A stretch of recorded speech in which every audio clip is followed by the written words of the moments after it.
pose la même question sur K-pop Demon Hunters 2. Qui rejoint les Huntrix? Mais personne ne pose la question qui compte vraiment. Et les familles qui sont déjà là? Parce que pendant que tout le monde se concentrait sur la jumelle de Rumi et la sœur perdue de Zoé, les créateurs ont discrètement planté quelque chose sur la famille de Mira qui est bien plus dangereux que n'importe quel nouveau personnage. Mira, la membre la plus loyale des Huntrix, celle qui ne vacille jamais, armure lourde, posture ancrée, la protectrice. Mais sa famille a un secret, un qui se cache dans le premier film depuis le jour de sa sortie. Et ça commence par le détail que tout le monde a ignoré. Pourquoi Mira est-elle si différente de sa propre famille? Pendant le clip de Golden, le backstory de chaque membre des Huntrix est montré. La lutte démon de Rumi, la double vie de Zoé.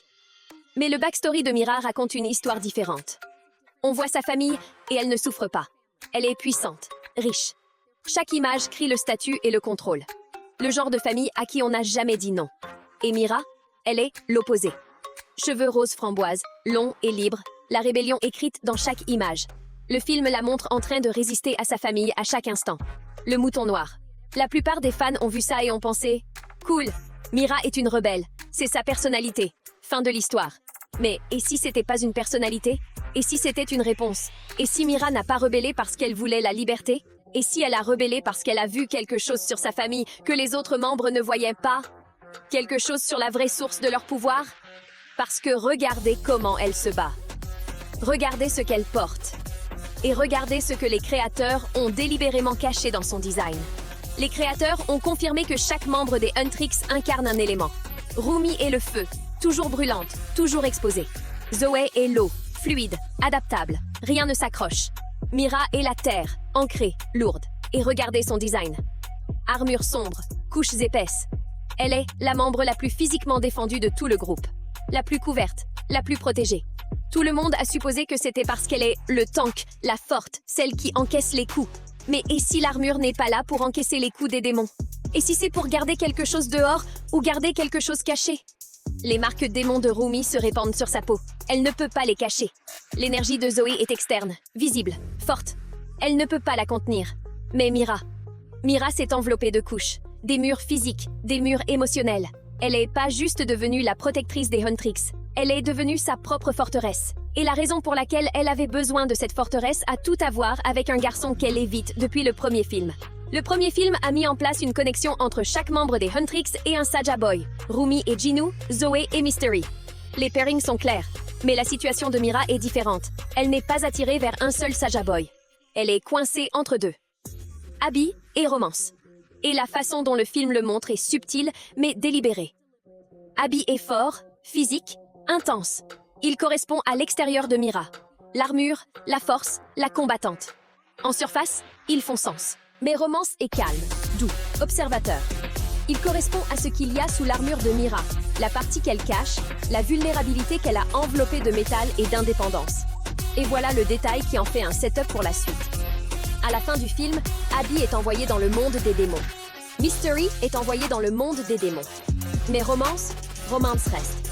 Tout comme Baby Saja reste. Deux Saja Boys laissés dans le monde des humains. Deux membres des Huntrix avec des sentiments non résolus. C'est pas une coïncidence, c'est un fil de suite. Mais le triangle amoureux n'est pas la bombe. C'est la mèche. Parce que la raison pour laquelle Mira garde tout le monde à distance, la raison pour laquelle elle porte une armure même dans ses relations, va plus loin que la personnalité. Ça remonte jusqu'à sa famille et ce qu'elle a fait. Dans une seule image du premier film pendant le backstory de Mira, il y a quelqu'un que la plupart des gens passent sans s'arrêter.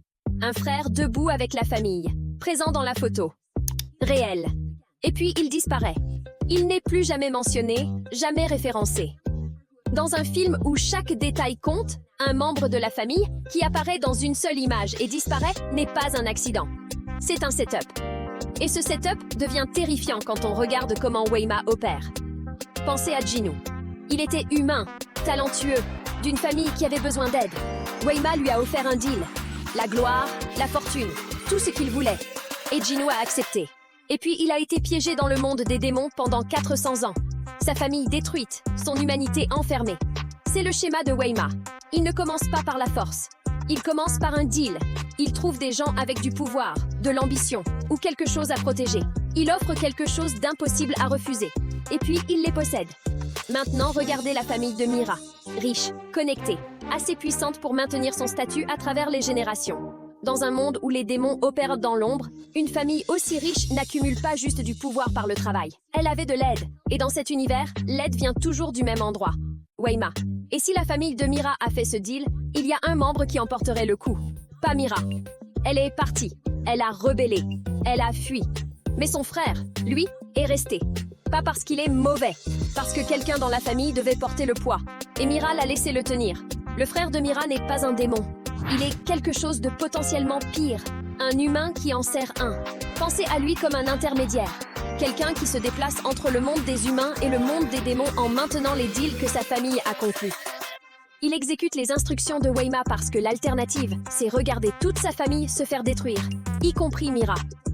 Il sait ce que Mira fait. Il sait qu'elle est une chasseuse de démons. Il sait qu'elle combat le système même dans lequel il est piégé. Et il peut pas lui dire. Parce que si Wayma découvre qu'elle sait, le deal se brise et les conséquences tombent sur tout le monde. Il protège Mira en restant silencieux, en disparaissant de sa vie, en la laissant penser qu'il est juste un autre membre de la famille qu'elle a rejeté. Et ce silence est sur le point de devenir le secret le plus dangereux de la suite. Parce que la suite va les forcer face à face. Mira en armure complète, son frère debout en face d'elle, pas en train d'attaquer, pas en train de menacer, juste là. Et pour la première fois, elle va comprendre pourquoi il n'est jamais parti, pourquoi il n'a jamais résisté, pourquoi il a laissé la famille le consumer. Il l'a fait pour elle, et maintenant elle doit décider. Sauver le frère qui a tout sacrifié, ou protéger les Huntrix et la mission qui lui a donné la liberté qu'il n'a jamais eue. Le Hanmoon doré scelle le monde des démons de façon permanente. Chaque démon, chaque deal, chaque connexion, disparue. Si le frère de Mira est lié au monde des démons à travers le deal de sa famille, créer le Hanmoon doré ne scelle pas juste les démons. Ça le scelle, lui, sa connexion, son deal, potentiellement son existence telle qu'il la connaît. Et voilà ce qui rend ça insupportable. Regardez le schéma dans chaque famille des Huntrix. Rumi crée le Hanmoon et risque de perdre sa lignée démon. La chose qui la rend puissante, la chose qui la connecte à son père et à sa jumelle.